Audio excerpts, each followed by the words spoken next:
అణచివేతతో ఏ సమస్య పరిష్కారం కాదు. క్షేత్రస్థాయిలో పరిస్థితులు మారాలి. అణగారిన వర్గాలు ఆవేశంతో అతివాదం వైపు మళ్లకుండా చూడాలి. అందుకే సంక్షేమ మంత్రాన్ని జపిస్తోంది రమణ్ సింగ్ సర్కారు. కేంద్రంలో బీజేపీ అధికారంలోకి రావడంతో సమన్వయంతో సమస్యను పరిష్కరించాలనుకుంటోంది. కేంద్ర రాష్ట్ర ప్రభుత్వాల సమన్వయ లోపం కారణంగా నక్సల్స్ కార్యకలాపాలు మరింత విస్తృతమవుతున్నాయి. ఛత్తీస్గఢ్లో 42% భూభాగం అడవులు ఉండడం నక్సల్స్కు ఒక వరంలా మారింది. ఈ సమస్య కారణంగా అభివృద్ధి ఫలాలు సామాన్యులతో పాటు గిరిజనులకు అందటం లేదు. అణచివేత చర్యలు పెరిగే కొద్దీ తోకతొక్కిన తాచుల్లా రెచ్చిపోతున్నారు మావోయిస్టులు. పారామిలిటరీ బలగాల ఆపరేషన్లు, సల్వాజుడం ప్రయోగాలు నక్సలైట్ల దూకుడుకు అడ్డుకట్ట వేయలేకపోయాయి. ప్రజల్లో సానుభూతి ఉన్నంతకాలం నక్సలైట్ల సమస్యకు శాశ్వత పరిష్కారం దొరకదని గ్రహించిన ఛత్తీస్గఢ్ సర్కార్ ఆలోచనతో సంక్షేమమే దీనికి విరుగుడని భావిస్తోంది. నక్సల్ ప్రభావిత ప్రాంతాల్లో ప్రత్యేకంగా అభివృద్ధి సంక్షేమ పథకాల్ని రమణ్ సింగ్ ప్రభుత్వం అమలు చేస్తోంది. కేంద్ర ఆర్థిక సహాయంతో పాటు రాష్ట్ర ప్రభుత్వం సప్లాన్ అమల్లోకి తీసుకొచ్చింది.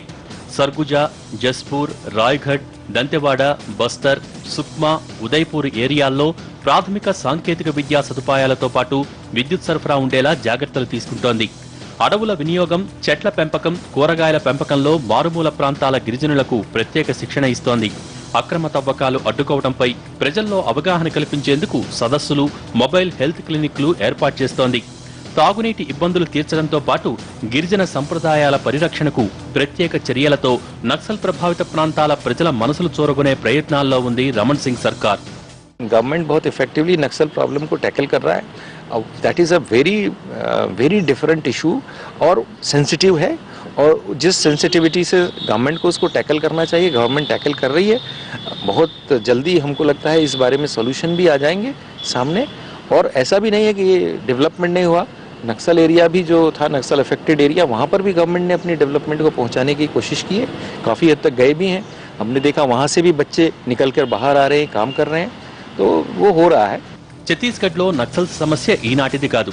అలాగని ఈ సమస్య ఇక్కడికే పరిమితం కాలేదు.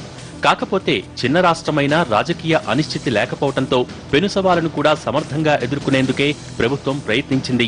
14 ఏళ్ల కాలంలో నక్సలైట్లు భద్రతా దళాల్ని లక్ష్యంగా చేసుకుని దాడులకు పాల్పడ్డారు తప్పితే కార్పొరేట్ కంపెనీల జోలికెళ్లలేదు.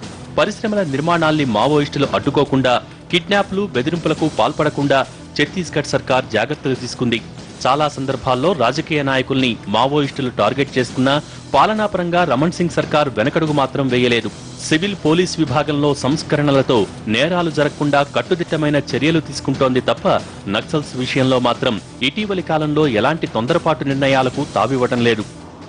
There has been tremendous development in all the fields. If you take the point of view of security establishments,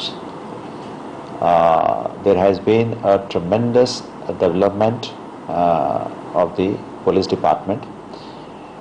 For example, if you see the force status, when Chhattisgarh had separated from Madhya Pradesh, we were a force of only 22,000, and today our force has reached 70,000. The thanas and chowkis all over the state, they have more than doubled. అణచివేత చర్యలనే నమ్ముకోవటమంటే కొరివితో తలగొక్కోవటమేనని ఛత్తీస్గఢ్ సర్కారుకు స్వానుభవం మీద తెలిసొచ్చింది. అందుకే లౌక్యంగా అభివృద్ధి మంత్రంతో ముందడుగు వేసేలా ప్రణాళికలు సిద్ధం చేసుకుంటోంది. 10 ఏళ్ల పాటు కేంద్రంలో యూపీఏ సర్కారు ఉండటంతో సమన్వయం రాష్ట్ర ప్రభుత్వానికి పెద్ద సమస్యగా మారింది. కొత్త రాష్ట్రం ఆర్థికంగా అభివృద్ధి సాధించేందుకు సంప్రదింపులతో నక్సల్ సమస్య పరిష్కారం దిశగా ఆలోచన చేయటంలో అడవుల్లోని గిరిజనులకు ప్రత్యేక అభివృద్ధి పథకాలపై గాని కేంద్ర సహకారం అంతంత మాత్రంగానే ఉండేది. ప్రస్తుతం కేంద్రంలో బీజేపీ ప్రభుత్వం అధికారంలోకి రావడంతో నక్సల్స్ సమస్యకు ఓ సానుకూల పరిష్కారం దొరుకుతుందనే ఆశాభావంతో ఛత్తీస్గఢ్ పాలకులు ఉన్నారు. ఏమైనప్పటికీ నక్సల్స్ సమస్య దశాబ్దాలుగా ఉంది. ఒక్క రోజులో పరిష్కారం దొరకదు. అలాగని అణచివేత చర్యలతో ఉపశమనం తాత్కాలికమే తప్ప అది శాశ్వతం కాదు. అందుకే క్షేత్రస్థాయి పరిస్థితుల్ని గమనంలోకి తీసుకుని ప్రణాళికాబద్ధంగా కేంద్ర రాష్ట్ర ప్రభుత్వాలు ముందుకు సాగితేనే సమస్యకు ఓ ముగింపు దొరుకుతుంది. అందరికీ నమూనాగా నిలిచే నయా రాజధానితో ప్రగతి లక్ష్యాలు నిర్దేశించుకున్న ఛత్తీస్గఢ్ సర్కార్ నక్సల్స్ సమస్యపైన దృష్టి పెడితే తప్ప అభివృద్ధి ఫలాలు పరిపూర్ణంగా అందవనేది నిస్సందేహం. బార్డర్లో టెర్రరిజం పంజాబ్ విసురుతుంటే అంతర్గతంగా నక్సల్ సమస్య సవాల్గా మారుతోంది. ఈ రెండు అతివాద శక్తులు ఎప్పుడైనా ఒకటైతే దేశ సమగ్రతకే ముప్పు.